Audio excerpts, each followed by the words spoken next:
I feel like people expect a dream job to be not a job. Like at the end of the day, it's still you have to have the discipline, especially with something like YouTube. Like you're not going to make it if you don't want to work. Right. Like it's a job that requires 24/7. Like you need to think about it. Consistency. Yeah, Yeah. you really need to be thinking about it. You need to consume YouTube videos as well. You need to understand the platform. You need to like really live and breathe it.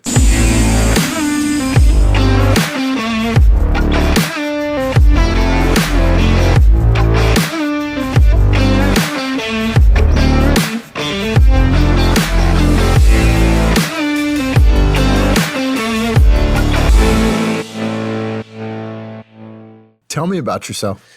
So my name is Brian McManus. I run a YouTube channel called Real Engineering. We cover a lot of different things. We kind of go all over the place, but it's mostly aviation, aerospace, and energy, which is just like the things I'm most nerdy about. But yeah, I've been doing it for like 10 years now. Kind of built a big animation team. I've kind of started doing more corporate animations for engineering startups and things too. Just separated that company and found it in Belgium as of like 2 weeks ago. So I've been doing a lot of things. Just as an aside, I know we're talking outside. I remember the first time that I met you and how you use this the podcast really to highlight and do storytelling. It's very fascinating. But let's go deeper, right? Like, where are you from? You're here in Texas now. Like, I don't even know when you were born. You don't even go that far back. But, Yeah, I mean, tell it's people like where to start. Tell people about you. So I'm from Galway, Ireland originally, and I studied biomedical engineering in the university there. It's like one of the biggest biomedical device capitals in the world. I think we've 8 out of the top 10 American biomedical device companies in the world, like Boston Scientific, Medtronic, everything. So I thought I was going to go into a career in that, but recession hit right as I was like about to graduate out of college. So Was this 2008? What time? yeah, 2000. I graduated in 2011, which was like I think one of the worst years in Ireland for the recession. So like no jobs going whatsoever. So I ended up studying a master's degree in aeronautical engineering to be taken more seriously as a mechanical engineer. Because mechanical engineers saw the biomed on the title and was like, get out of here. Right. Like we want engineers, not medical students. So did aero and got offered a job in Malaysia halfway through the master's. I was like, well, I'm just here to get a job. Wow. So I quit the master's halfway through. I ended up getting the degree in the end. I did it remotely, but took the job in Malaysia in the oil and gas field. And Wait. Yeah. Aeronautics to oil and gas? Okay. Yeah. I mean, engineering is, once you can do one type of engineering, you can do all types of engineering. You just open a book and learn how it works. Like that's what an engineering degree gives you. It's just the ability to research and figure things out.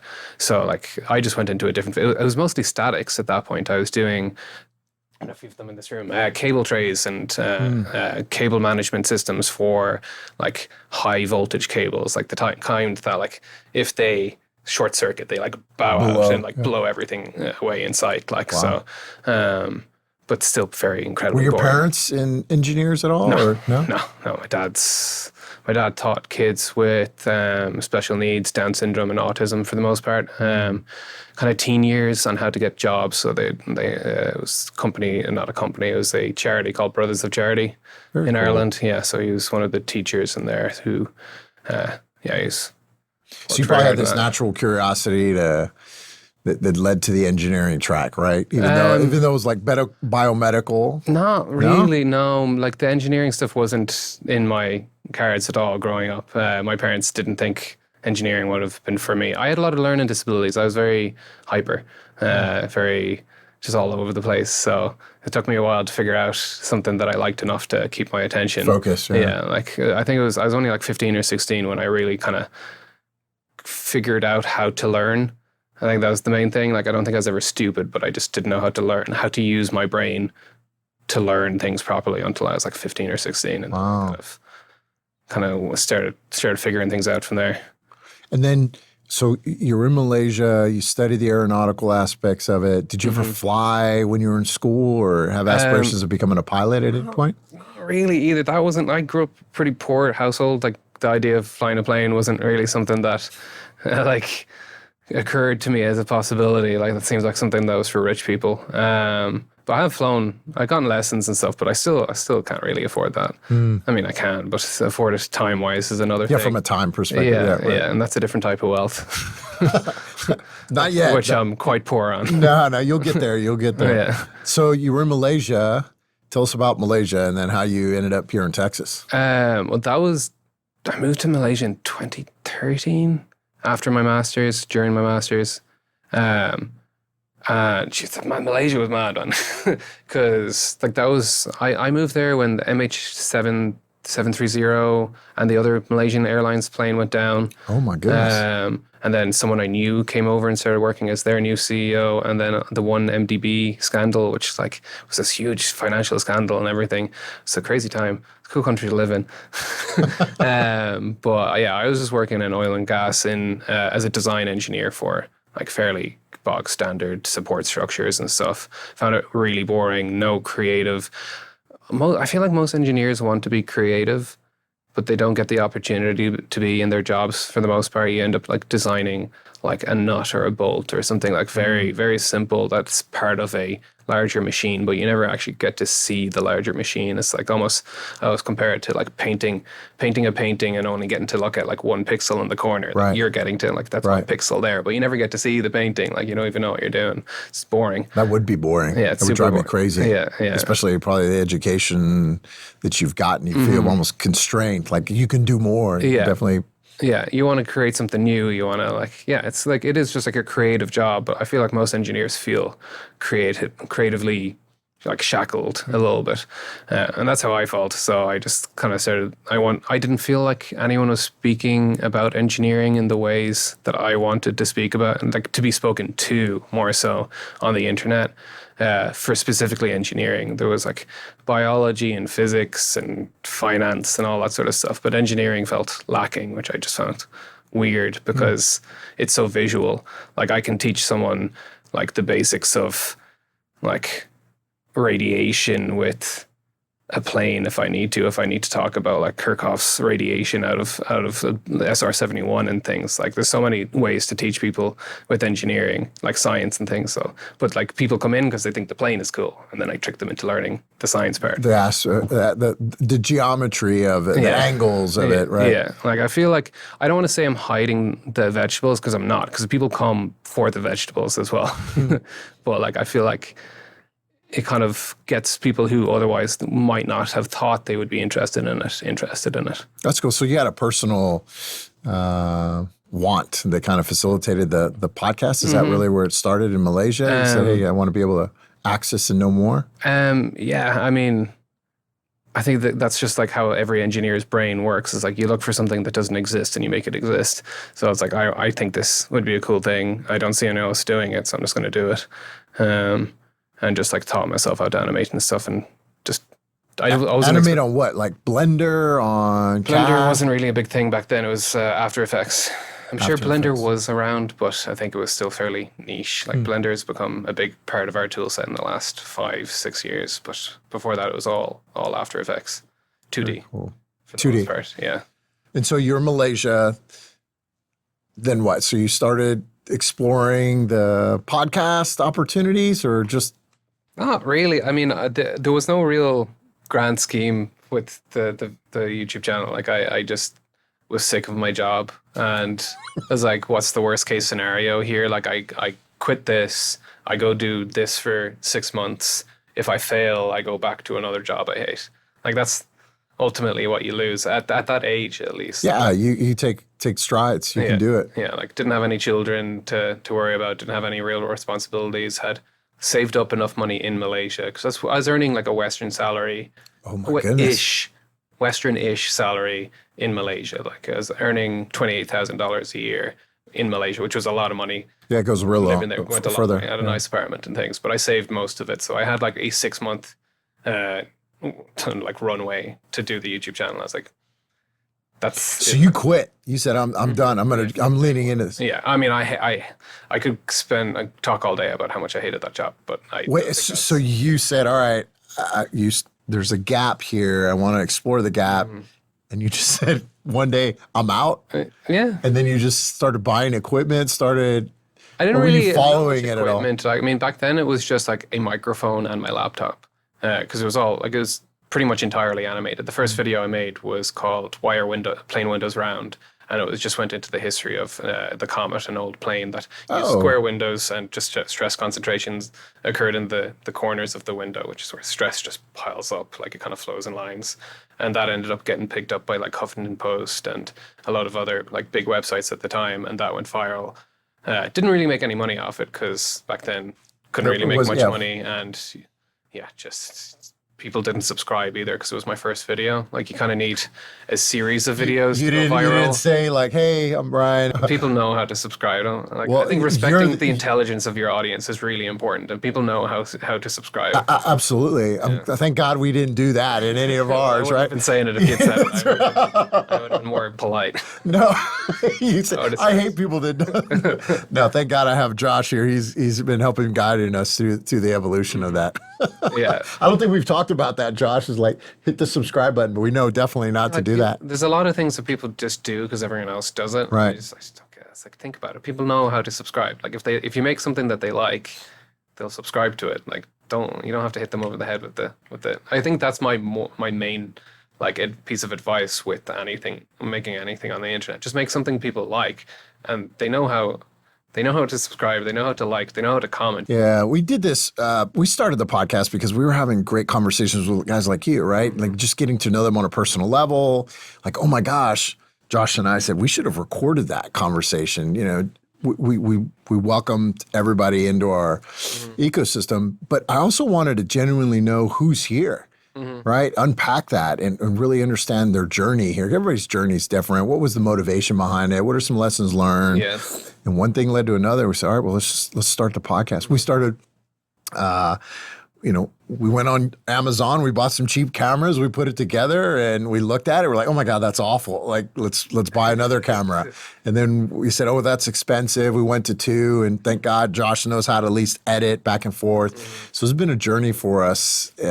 But it's what microphones did you get? Yeah, what microphones? But it's the content and it's the authenticity of the conversation. It's totally genuine. Has a microphone these days. Yeah. I feel like the greater skill is knowing when to not turn it on.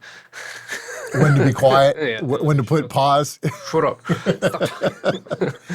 Stop dragging. Stop it. And that's a wrap. Okay, man. So you kicked us off. You got some traction. Are you still living in Malaysia or you're back home? I stayed there for another, so long ago now. It's 10 years ago now. I stayed there for another like 6 months after I started it. And then I was running out of money.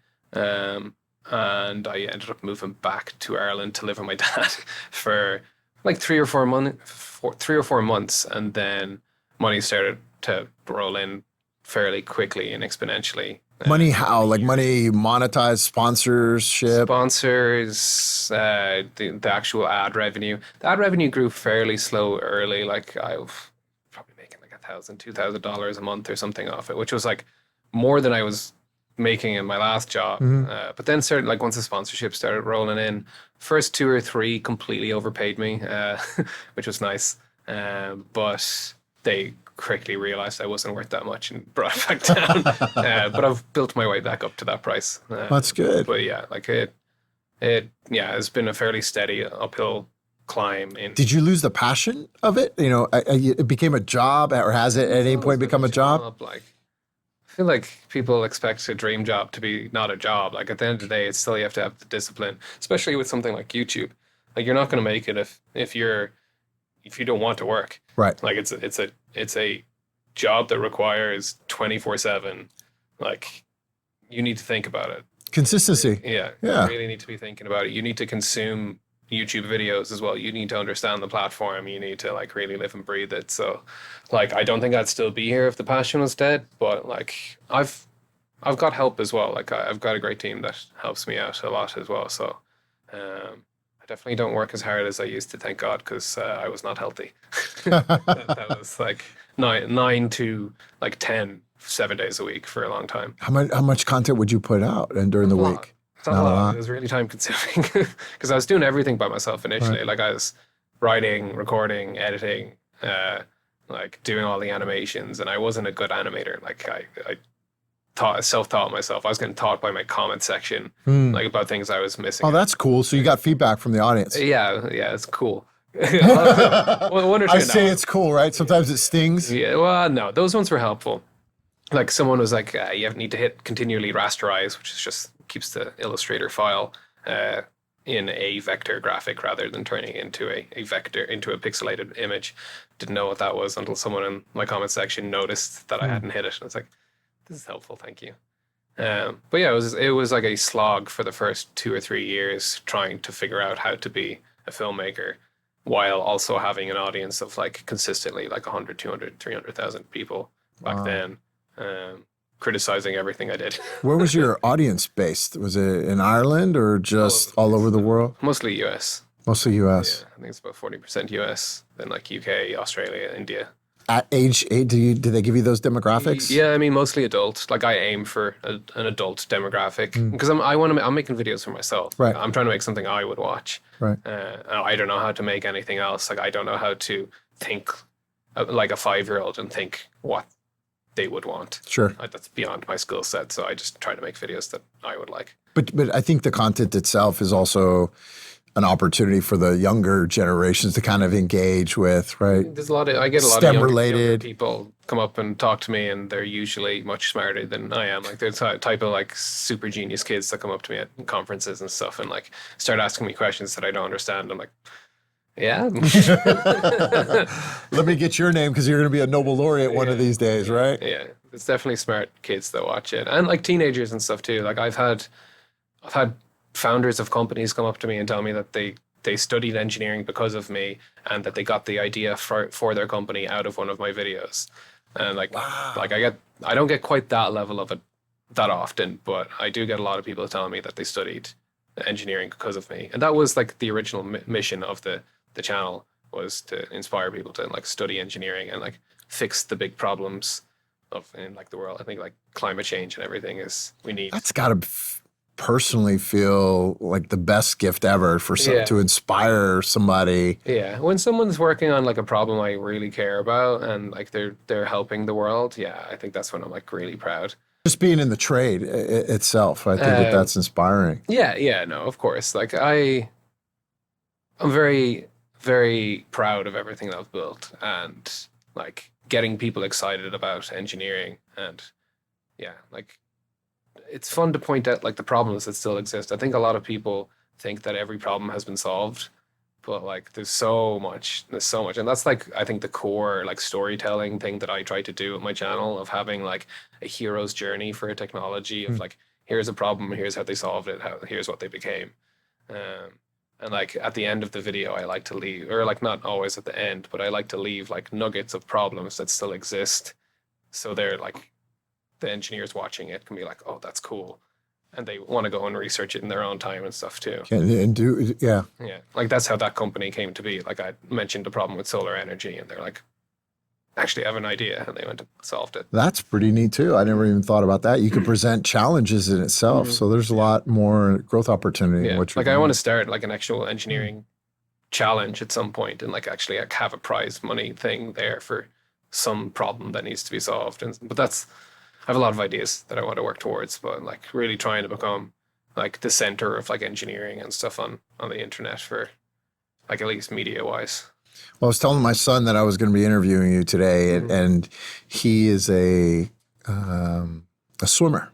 And he was just accepted on the swim team at a D1 level, which is a great school. And sometimes the academic rigor of choosing a profession doesn't align well with the collegiate sport. The school that he chose definitely was one of his criteria. He says, I want to become a mechanical engineer and I want to be a collegiate athlete, and I'm sure there's a spot, and he found it. Which university did you say? Southern Indiana. Nice. Southern Indiana. I don't know why I asked. I don't know. I don't think about American universities. Well, okay, let's get to that. So you were in Malaysia, you went home. Why Texas, man? Well, I know why. I mean, I can sit here and guess, but I'm curious. I mean, I visited a lot of American cities, and I actually had like a ranking system set up for like when I went to the place, I was ranking it out of like lifestyle, weather, like just like the kind of general like soul of the city, kind of youthfulness of just like Austin is full of young people and like always doing something like the downtown area there, like with the lake and everything. Like most American cities don't feel alive like Austin do. Like I was like I looked at Denver, like that ticked a lot of the points for me, like young city, like nature's right there, but like the downtown is dead. I hated it. And like that's most Well, American it's a cities. big city, man. Yeah. It's spread out. I'm Well, sure like at there's one big point. cities in Europe that aren't dead. That's true. Like they're vibrant. People are actually live downtown. Whereas a lot of American cities, like no one lives downtown. They're like out in the suburbs and they come in and it's like a ghost town otherwise. But Austin isn't like that at all.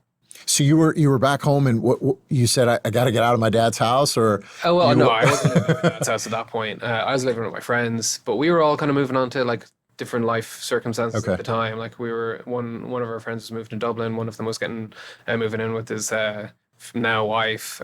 So we were kind of coming to as a friend group coming to a separation point, all becoming an adults. And I love Ireland, but the weather ruins. I hate it. And like honestly, like so many work opportunities because I run a streaming service too, Nebula, which has a certain amount of subscribers. It's going to tell you. it's all right, man. Go for it, dude. This is the time to brag, man. I'm not sure if we're allowed to say it anymore. Oh, okay. But yeah, like that was becoming a bigger and bigger thing. Like that's like we got big investment from that. I've been invited to all these engineering companies to document them, and like I've built like relationships with them now that I'm doing corporate animation work for them with a completely separate company now. So like America is just like if you want to be ambitious and you want to work on things, America's the place to be still. Ireland never really tried to help me much with my business, which still frustrates me to no end. I think Ireland has been taken over by like mostly American multinationals, and it doesn't serve the people of Ireland anymore. It's become like a vassal state of America. Wow. And like There's talent there, that's for sure. there is talent, but they're not paid enough. Americans get paid twice as much as we do, and we do the same work. So yeah, I just kind of got sick of it and was like, I'm gonna go where like my like ambition will be supported and things. And I think Ireland's starting to change a little bit, but yeah, I just think there's like the housing crisis and everything. I couldn't get a mortgage there because I was like as an entrepreneur, they're like, this isn't a safe job. And it was just like hitting those walls in Ireland constantly. Like I applied for a grant there last year for a science documentary with there's like a grant research scheme there, and I got rejected for that. And I'm like one of the top like educators in the country, and I was getting rejected for grants when people are getting them for much less. So I just find Ireland not conducive to business sometimes, unfortunately. Not yet. Hopefully that changes, Well, right? it is if you're an American corporation, then it's very conducive to business, and I think we need to change that. I think we need to stop relying on the big American companies and start like Growing from within. fostering our own talent a bit more. Yeah, because we've got the best education system in the world. Like, I know of a lot of the companies that we support. In fact, we run an accelerator right now with I think 3 or 4 Irish companies coming into for South by, and they're all phenomenal. And they're all smart folks. Okay, so you chose Austin. You landed 5 years ago, I believe. yeah, I think it was 5, 6. Was it during COVID? Yeah, it was like a timeframe? week. Well, like COVID hadn't started yet. Okay. Like I had the apartment sorted, and then went over to France for my birthday to go skiing, and then we heard like the first COVID case had hit Europe, like on the mountain over from us on like Mont Blanc, and we're like, oh shit, we should probably get out of here. So like we were back on the plane like 2 or 3 days after that, and then COVID like started to explode properly, and things started shutting down like gradually over here too. So yeah, I kind of moved here as COVID started to shut things down. Yeah, it's pretty weird. Did you travel at all during COVID, or just kind of? Not by choice. Not by choice. Not by choice. Yeah, I was kind of forced out at one point, but yeah. And so Austin, you chose it. You obviously were looking elsewhere, and you described one of the great features of being in the neighborhood, right? In the downtown community. But what else do you enjoy about Austin or even the state? I'm really curious. Yeah. I mean, I think the weather here, I think the people around are great, very friendly and everything. Um, I don't know, like I think just Austin has like a good mixture of actual culture. Like a lot of American cities feel like they're lacking a unique cultural element while still being like super like multicultural. Like I love all the barbecue like mashups with all the different nationalities and stuff, like the Egyptian barbecue Oh, places. really? I haven't heard that one yet. Yeah. Where's that? Over in the east side somewhere. I forget what it's called, but that place is incredible. Um, You could give them a plug right now if you Laurel, want. yeah, I kind of. I'm gonna check it out. That's for I mean, sure. they're very famous. There are lines around the corner every time. Loro too, like collaboration between like a sushi place and a barbecue place. Like that stuff I love. Like I think that's where like cities really come into their own when all different cultures start collaborating together and like creating something unique to that city, but still like a melting pot of all the different cultures. And like I think Austin is that kind of city. It's cool. Yeah, I mean, I was in the military, so I lived name a state. I've probably lived in it or been visited it. I love Austin for you named it. Like it's just kind of the melting pot of it Yeah. all. The only other place I found that something similar to that was Washington D.C. I like Washington D.C. Yeah. too. Yeah. Washington D.C. is cool. The culture probably is a little bit more closed off, as like very A-type personality. Whereas here, there's people are more welcoming, more collaborative in that Yeah. way. And I think as a startup or somebody new to Texas, the United States, this is the best place. Yeah, no, Austin's a great city. Yeah, and like I love cities like that too. That like I feel like Kuala Lumpur, where I was in Malaysia, was like that too. It's like ex-British colony, unfortunately. But because of that, they brought people from all over their colonies. Like they brought people from China, from India, from all over, and brought them all into this one big city, Kuala Lumpur. And like you can get the best Indian food, the best Malay food, the best like Filipino food, and it's all like right there in the middle of the city. Like it's kind of like the New York of Asia. It's like Do you find Austin or Texas to really be an opportunity to vocalize it through your platform, engineering? And do you see that? I in don't any way? talk. I mean, no one really. My videos are very much like start to finish about a topic. Like I'm not really veering off talking about where I live or anything. People know very little about me as a person, which I prefer. Like I don't want people knowing. No? Oh, so then we're giving them some insight into you. That's pretty cool. Yeah. I mean, like there's a very small subsect of my audience that might follow through and like want to know more about me personally. And like I don't mind those people coming through, but like being like just throwing it out in front of a million people. One, no one cares. Don't say that. I mean, No, people are I mean, genuinely they might inspired. care, but those are not the type of people I want Yeah. being attracted to my content. Like, I don't want people interested in my personal life. I want people who are interested in engineering. That's right. Yeah. Because that's a platform that you created. Yeah, yeah, and that's a nice little carve out on the internet that is very easy to segment in my head. You don't want paparazzi. You don't want I'm crazy call to your want that. agent. Yeah, no, I want a place to be creative and money. And that's here. Yeah, that's here. So as far as your platform, you mentioned there's one avenue that you kind of wanted to take. Like, what's next for you in that way? Is there more to come? Yeah, I mean, I'm always trying to think of the next thing to do. I'm trying to set up an Irish Science Museum at the moment, which is crazy. It's probably not going to work, but just starting by making a single documentary about an Irish, about the Leviathan of Parsonstown. It was the biggest telescope on Earth for 70 years. Wow. And it was finished construction in 1845, which was the year the famine started in Ireland. And it discovered spiral galaxies in 1849, which is like the peak of the famine. So this was like making all of these like discoveries like as people were dying outside the walls from starvation and things. And it was created by a British colonist. So I'm making a whole documentary about that and about the actual the Earl of Parsonstown too. So you're a bit of a historian too, in that way, aren't you? I mean, all my videos are very like the last video was entirely a history video, just disguised as a like current events video, which people were very upset about. But It's in the comments. You read it. people calling it clickbait. It's like if you're calling a 20-minute long documentary about the Clickbait. history of engine development, clickbait. Cool, like call it clickbait. I'm fine with that. You clicked on it and you watched it for 20 minutes and you enjoyed it. That's on you, right? Like that's on you. Like vote with your attention. I think that's the end of it. Like. So where do you see AI playing into engineering? I mean, you obviously have this breadth of understanding. I'm curious to your thoughts.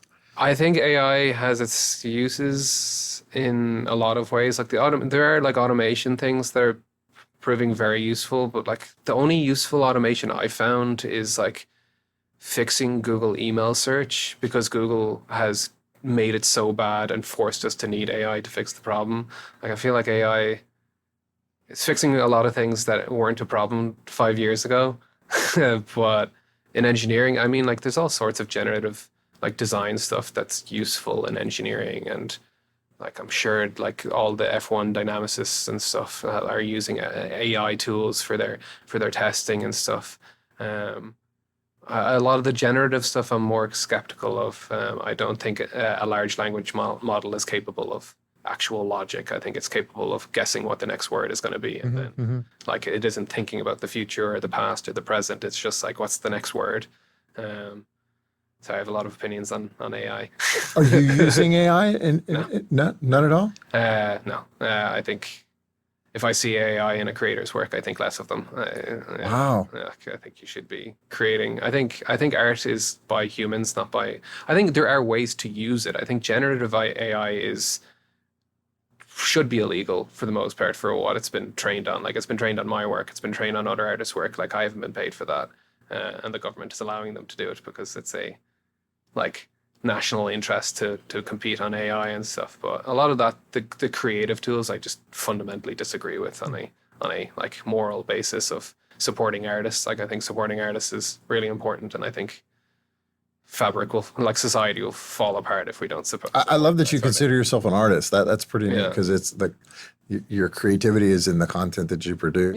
Yeah. I mean, I think art is a spectrum too. Like I am creating content at the same time too, but I do try to put on an artistic flair onto it as well. Like if I was doing something purely out of a creative, like creating just what I want to make, probably wouldn't be making exactly what I'm making right now, but I get to do that in small snippets around the place as well. I'm running a business too, but yeah.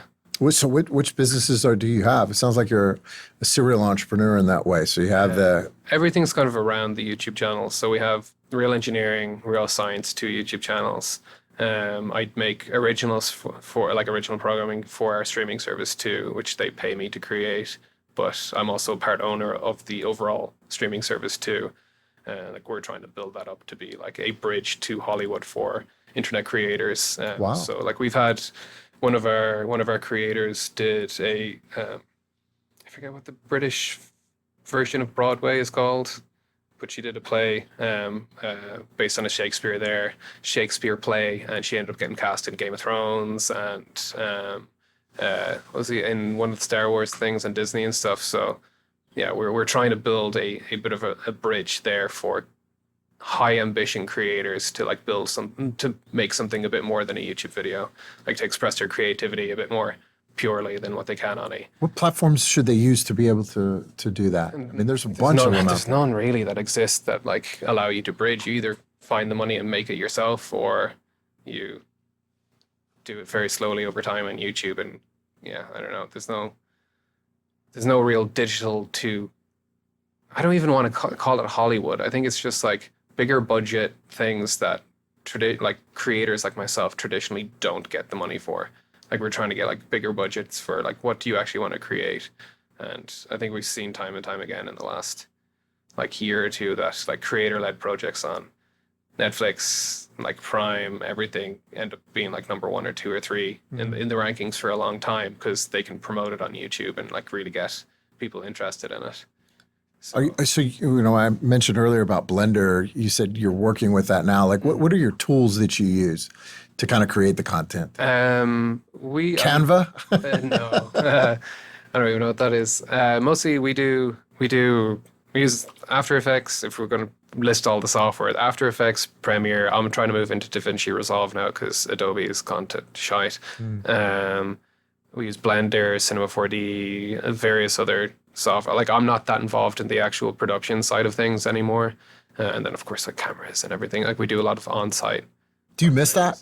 Do you miss that? The actual creativity, touching, spending endless hours chopping up the content and producing I it? don't miss editing. Editing was boring. Some of the animation stuff, yeah, I'd love to spend more time learning that, but like it would take me 5-6 years to catch up with my animators. Like they're some of the best of the best. Like I've taken a long time to curate like a team of, they're all engineers. Like they're all engineers who can animate. Wow. So like that's why like we started doing the corporate animations, because we can work with like Helion or whoever else, and they just like tell us what they want to do, and our team can understand it. Don't have to like ask them to describe it perfectly. Like we can just Yeah, animate. you showed me one of those videos. That's what really struck me initially. We're like, wow, that was almost the level of accuracy. The animator themselves had to have had some level of like we understanding. really want our animations to be as accurate as possible. Sometimes like an Elevon moves the wrong way or something. And it's like, okay, like shit happens. Like but like for the most part, we really try our best to have things be accurate to how they actually like occur in the real world. So how do you find these guys? Are they coming from the U.S. or they're here in Texas? All over the place. I mean, like on you, like one of the great things about being a YouTuber is like when you need to hire, you just say you need to hire in a video, and you get too many applications. like it's pretty easy to find great talent if you make something that people like, because they want to like. Yeah, they want to be a part of it. Yeah, they want to be part of it. So wow. It's more like over finding those people and like knowing whether they're good enough and stuff as well, and having the money to pay them. I like to pay people well, so it's like how do we scale this? And like those people deserve to be paid well as well. Absolutely. Like they'll find somewhere else to work. Like if you have those skills, like you will find a place to work. So it's more scaling that's the issue right now. So you have multiple businesses. Did you ever go out and do the startup dance, where you're raising capital in that way? No. I never will. I don't want to be part of that world. I thought about it for a while of doing like trying to set up like a real engineering VC fund, and like, but it just seems like I feel like I'd be giving away more power than I'd be gaining working with those people. Like, I think I'd rather just like not have anyone to speak to answer to at all with anything. So yeah, I think what's an extra million? An extra million to trade away all my power? I don't think it's worth it. No, I think control is, controlling the creativity of your brand, right? I think that's, you never want to lose that, because that's what you're tied to. I mean, and it's just like it will stop being fun at that point. Right. It's like I started this all just because I wanted freedom. Like I didn't want to be stuck in an office from 9 to 5 every day, like just doing something boring. Like I wanted to be able to travel and see my family and like go or like work from where I wanted to. So like taking $1 million or whatever to give off whatever percentage of my company only to have this person talking at me every day. Like, where's my money? And it's like, okay, just no, I don't want that. Yeah, that's part of the, I guess, the additional things that come with that that additional resource is the opinions. And it's worth, like, you want the opinions in a lot of cases, but in a creative job, no, like this is my baby. I don't want to. Yeah, that's right. If there's some other project that needs money that I want people's opinions on. So who do you look up to? I mean, it sounds like you know. David Attenborough, Hank Green, cool people, nice people, people that do good for the world. That's those folks inspire you. Yeah, they challenge you. Yeah, creative people that like could do bad things with their platform, but have actually just created like really beautiful things and clearly aren't too selfish about everything. Yeah, I think that's the sort of people we should be looking up to more these days.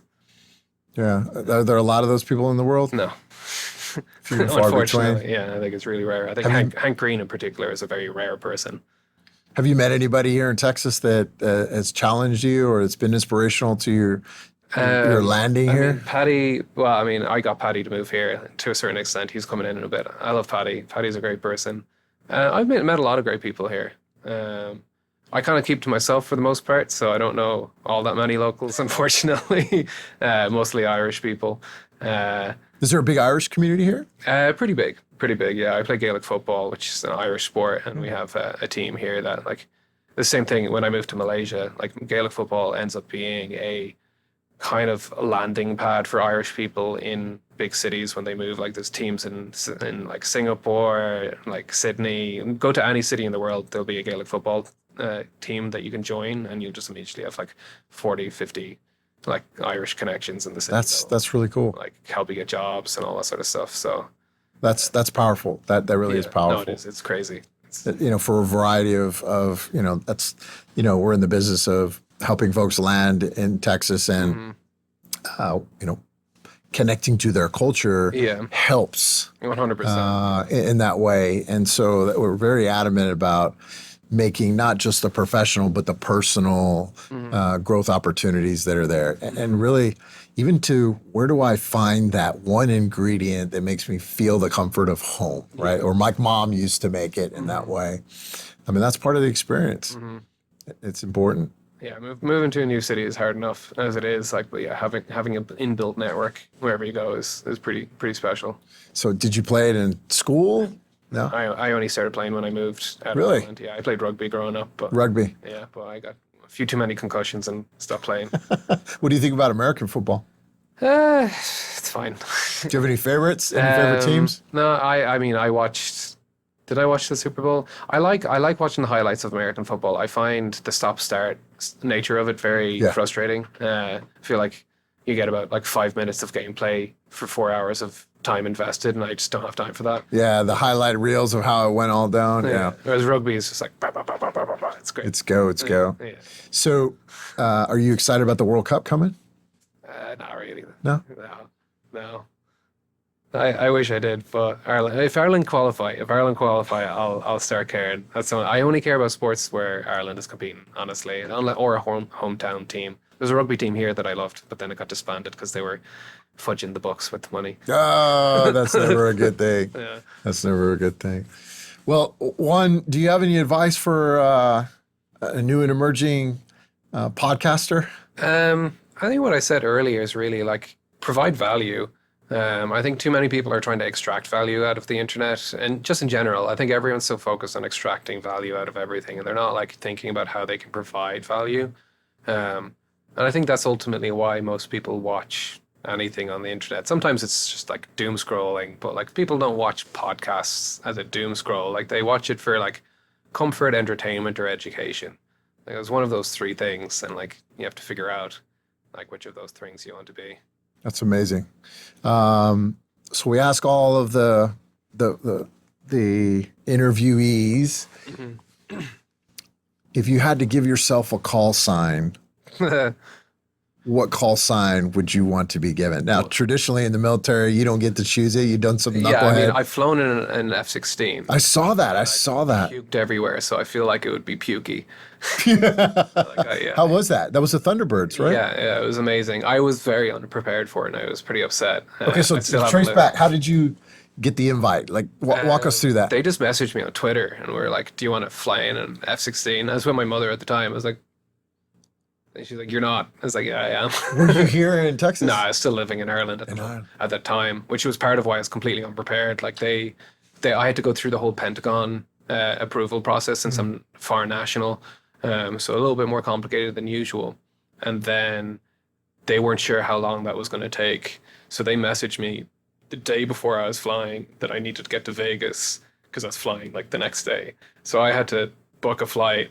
And like I met from Ireland to Vegas? To Vegas, yeah. I had to like text my housemate to be like, can you take my clothes out of the washing machine and put them into the dryer? I have a trip I need to make. Wow. Didn't tell him I was going to fly in an F-16, and then he posted on my stories the next day of me upside down in an F-16. I'd spent the last 6 years building a YouTube channel. I was so unfit. I was like a tubby little alcoholic.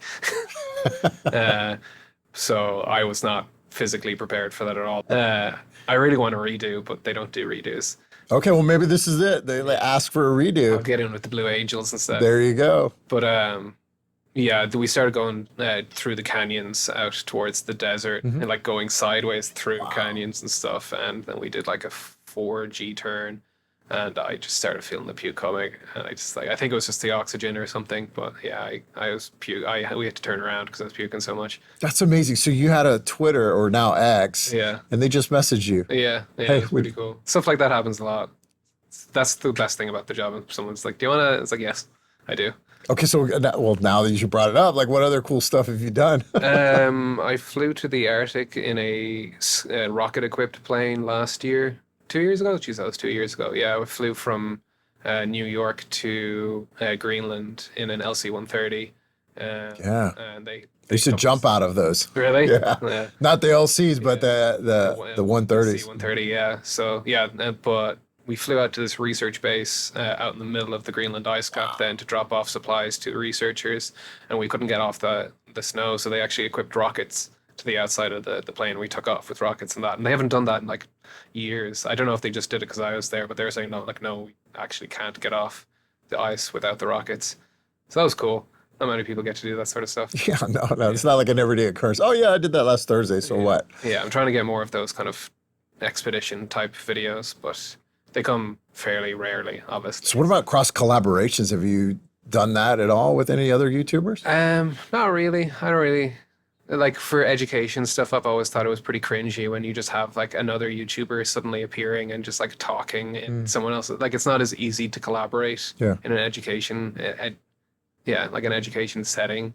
And I just like I've always had this thing. I'm trying to be less obsessed with it now and be more flexible, but I used to insist on my videos being like just one single thought through from start to like 30 minutes, like not a single pause. Like if I pause, the audience will get distracted and stop watching. So I just like talked nonstop for 30 minutes, whereas now I really like pattern breaks within the video to give people a break. And how do you get that type of feedback? It's just trial and error, or does YouTube have? It's my own taste, honestly. Your own taste, yeah. Yeah. Some comments might say, no, I don't listen to comments at all. Kind of famously don't listen to comments. I'm at the end of the day making what I want to make. So like sometimes we upload something and I'm like, that could have been better. Let's do better next time. Or like I'll throw a challenge at the animators that I think might be a bit too hard for them, just because I think like you want to push it up, like level up. Better, yeah. That's amazing. Yeah. Well, I really appreciate you coming on. I've learned so much. We'll have to get you back at some point. And again, you're here in Austin. I love that you love this city. That's very much what connected me to the city, and I want others to know about it. You know that this is a great spot to land, you can connect to your roots in some way, and then just make it your own journey. Yeah, that's a great city. That's pretty cool. Yeah. Thanks, man. I really appreciate it. No, thanks for having me. All right. Yeah, absolutely. Yeah.